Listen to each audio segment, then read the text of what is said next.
Hello, everybody. My name is Len, and welcome back to Manga Review. This would be the fifth one, and today I got a big one.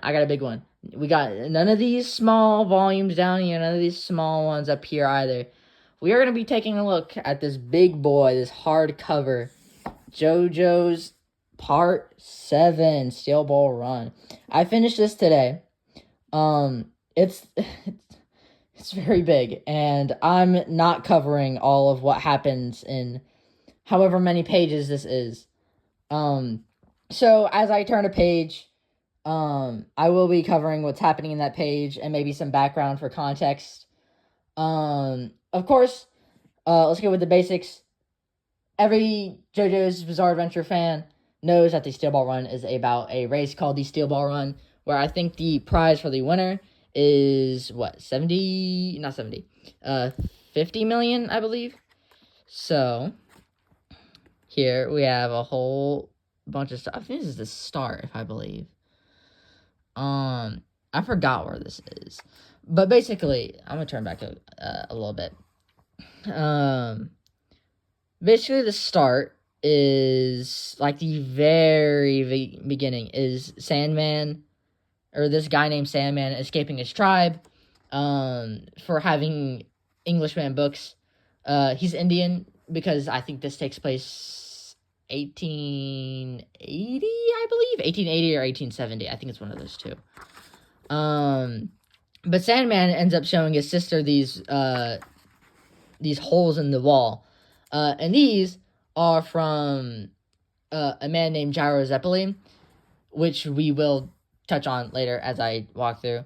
So after this, we get introduced to the Steel Ball Run itself, and of course, Sandman wants to participate in it.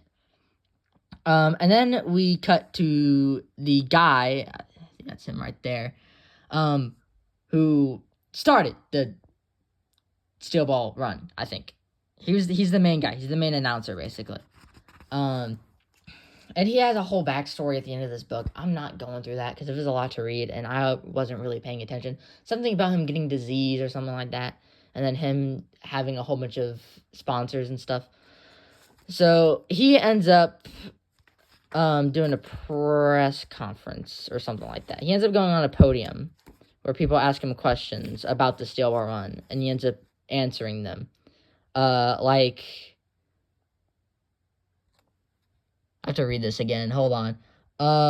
Would you please give us a brief overview of the Steel Ball Run? Yeah, so he basically just overviews it. He recaps it. Steel Ball Run race is going across America, from the beaches of San Diego all the way to New York City, crossing by the Great Lakes as well, and all that. Fun fact, Araki, took, I think it was 3 trips across America for this part, just so he could study the landscape, which is very fun. So yeah, he does that. He explains that the enter fee is 1,200, I believe. And here's the man himself, the poster boy of Steel Ball Run, Gyro Zeppeli. This is the guy who's making all the holes in the wall with his steel balls, which you can see right there. And I really like his design. This is probably one of Araki's best designs. In terms of JoJo, honestly, I think any design, my wrist is itchy. I think any design after, part 4-ish. No, probably any design after part 3, because that's when he started going into fashion, is pretty good. But I think anything after anything after part 6 is his best work, genuinely, especially with stand designs. So, God, I can't remember what happens. This guy, it's been a while, okay? But this guy basically, tries to touch his ball, and he gets spun, because these balls spin. Yeah, that's basically it. They spin. I believe he gets a stand later on with them, but I'm not quite too sure. So yeah, the entrance fee, he doesn't have enough. God, sorry I'm pausing a lot, but this is the start of this, and I read the later half because I read this first half literally a little bit ago. But he steals a bunch of money from this guy. I think he ends up killing him. And this is Poco Loco. This guy, his whole story is that a fortune teller. Ooh, look at that. A fortune teller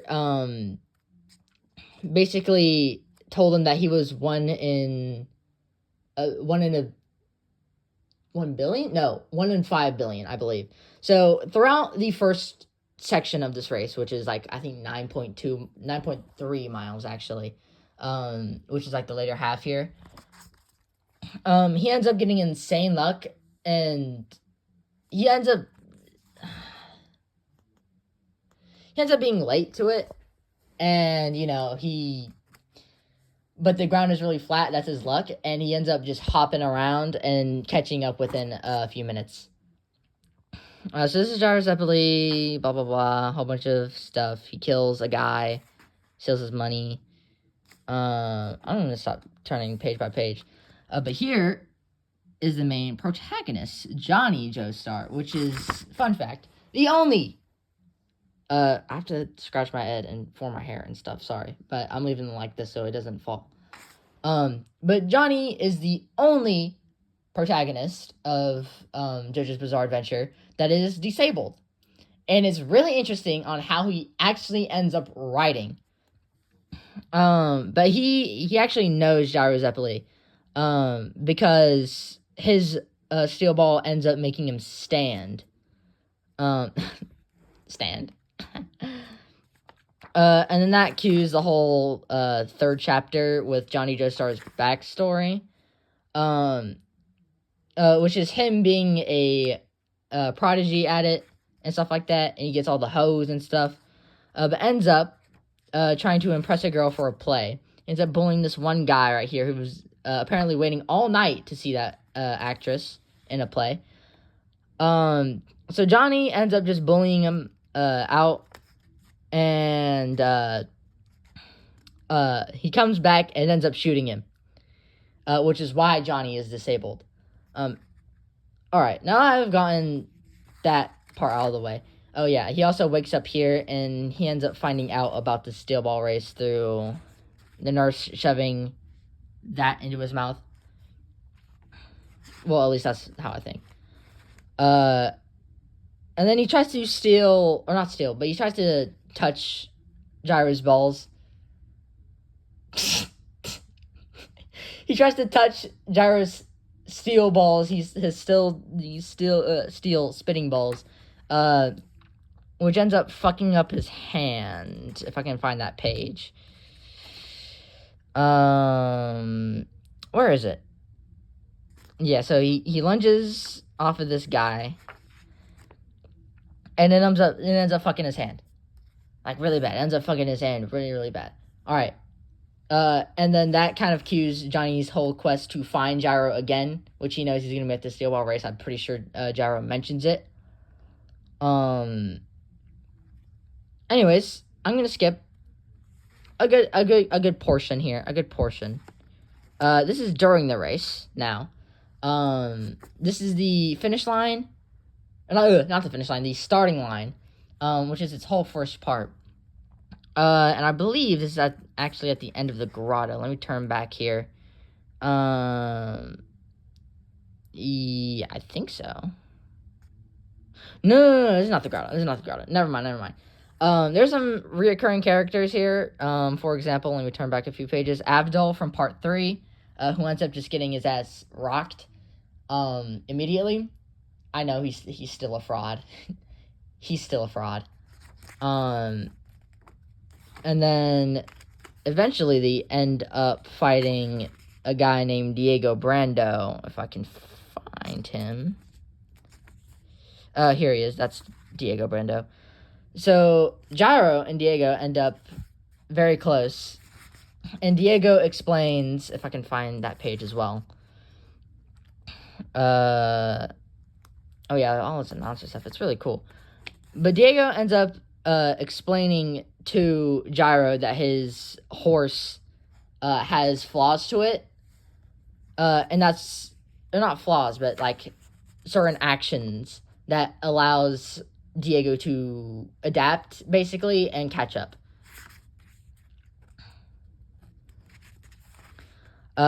And then they end up getting to a bridge a few pages later, if I can find that bridge. And they end up crossing it. But Gyro uses his ball to fuck up the bridge really badly, which catapults Gyro over the bridge.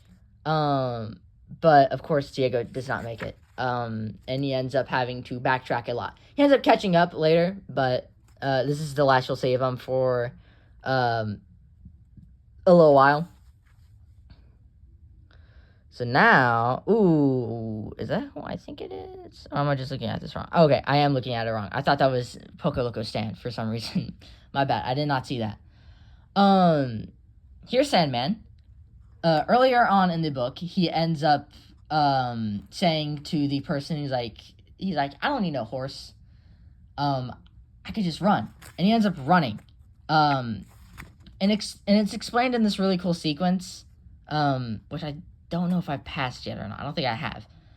They ends up jumping down here, as you can see, and climbing back up. And Poco Loco is like, I have incredible luck. I have tremendous luck. So he ends up jumping himself, and then using a rope that Sandman tells him to use.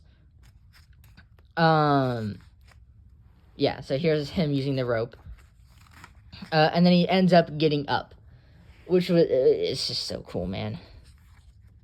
Anyways, fast forward a little bit. Later on in the race, this is, yet again, Poco Loco. Poco Loco does show up a lot. And I don't know if this is, okay, no, this is during the grotto. This is during the grotto scene. Where they're running through a dense forest. Gyro ends up using his balls again, which I think clears the way. Also, this entire time, Johnny is behind Gyro, observing him and his opponents. I think I already explained how Johnny gets on his horse, which is by spinning onto it, because he doesn't have his legs, which is really weird. But it works. It works. I actually don't know how Johnny gets his legs back, but I guess I'll have to read that volume up there to find out. So anyways, this is like the final stretch here after the grotto. So after they cut through the grotto, after Poco Loco cuts through the grotto, he ends up seeing his stand somewhere. Yeah, there's a foreshadow to the corpse, to the cow corpse that Poco Loco ends up using later on. Oh, where is his stand? It's so hard to see through the camera. That's why I'm looking through here. It's not here. Here it is. This is the guy. This is the stand, basically. I don't know the stand name yet. I just know that its ability is to give Poco Loco good luck. It has, and like, you know, he ends up trusting it, I think, or something like that. And by the way, this is a devious ass smile. He ends up using that luck somewhere along the line, because like the final slope is like a big old downhill section. I have no clue where I am at now. I think they're still at the downhill section, and I think Poco Loco is just going full speed ahead.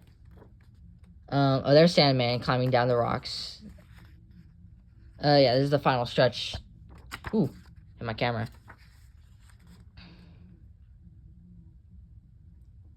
Where am I? Where am I? That is a good question. I have no clue where I'm at now.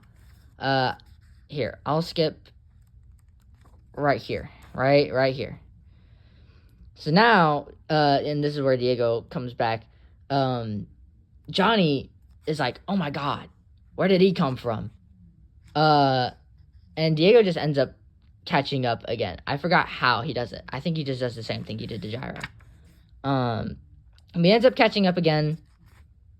He ends up darting past pretty much everyone. God, where am I? Is this Poco Loco falling off his horse? Or am I tripping? Okay, he's like literally about to fall off his horse. This is the final stretch. Yeah, so this is the final stretch, as you can see here. I think that's their destination right there, and that church right there. Which I think is an abandoned one, if I remember correctly, or something like that. Whoopsies.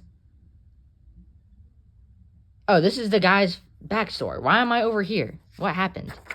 This is not what I wanted to be at. This is so out of order. There's so much stuff going on. Stop flipping around. God, where am I? I have to reread this. Oh yeah, Gyro ends up talking to Johnny again. About how Gyro was using the Mexican winds to boost his speed. This is the final goal. I guess we'll just never get to that page where Poco Loco rides a cow carcass down the slope. Basically, Gyro just ends up winning first place, and then we get this entire backstory. Anyways, to sum it up, honestly, I think, goddamn, this is really hard. I think Araki honestly could have made Steel Ball Run without stands, because this entire first part has one stand in it, like one stand appearance. Or this first volume. I guess you could say the Steel Balls are technically a stand, because as I said before, I believe they become a stand later on, but I don't think they're a stand now, so I don't think they count yet. But yeah, I'm definitely gonna read volume 2 sometime soon. My back hurts from reading volume 1, so I'm not doing that now. The next manga I'm probably gonna do is possibly Orb, that or Made in Abyss, or maybe even Kagurabashi. I don't know. All interesting series. But yeah, go read Steel Ball Run, please. Yeah, honestly, I think a whole bunch of the horse combat with Diego and Gyro. I almost said Gyro. Like the Greek taco thingy, Gyro. But Gyro and the Diego whole thing is probably one of my favorite horse moments, but I think my favorite's probably during the grotto section with Johnny, Poco Loco, and Jiro. I keep mispronouncing his name. Gyro. I said Jiro. But yeah, I definitely would recommend reading that. It is very expensive. I think it's like $25-ish. But yeah, please go read it. Bye.